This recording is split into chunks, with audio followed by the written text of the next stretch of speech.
कहा था ना, ये मेरी जगह है, अब तुम कभी नहीं जाओगे। दोनों ने पलट कर देखा।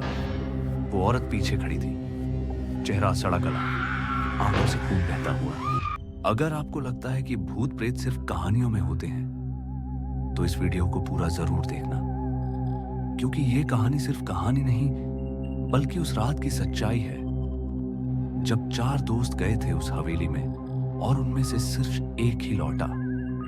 गांव के लोग कहते हैं उस पुरानी हवेली में जो भी गया कभी वापस नहीं लौटा, क्योंकि वहां रहती है एक औरत की आत्मा, सफेद साड़ी में, बिखरे बालों के साथ और खून जैसी लाल आंखें। 4 दोस्त थे, अर्जुन, रोहित, सीमा और पायल। उन्हें इन बातों पर यकीन नहीं था, तो उन्होंने ठान लिया कि आज रात वे उस हवेली में जाकर सबको साबित करेंगे कि भूत प्रेत कुछ नहीं होते। आधी रात ठीक 12 बजे वो चारों हवेली पहुंचे।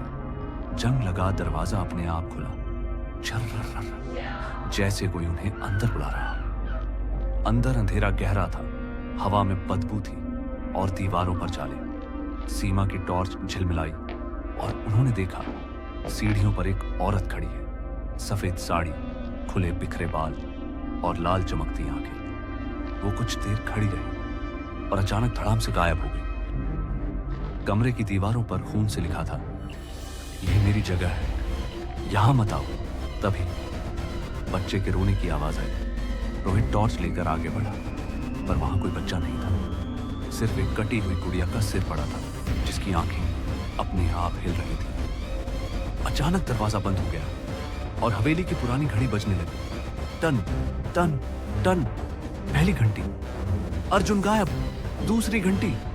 सीमा दीवार में समा गई। अब सिर्फ रोहित और पायल बचे थे। दोनों गेट की तरफ भागे, लेकिन गेट बंद था और तभी पीछे से आवाज आई, कहा था ना, ये मेरी जगह है, अब तुम कभी नहीं जाओगे। दोनों ने पलट कर देखा।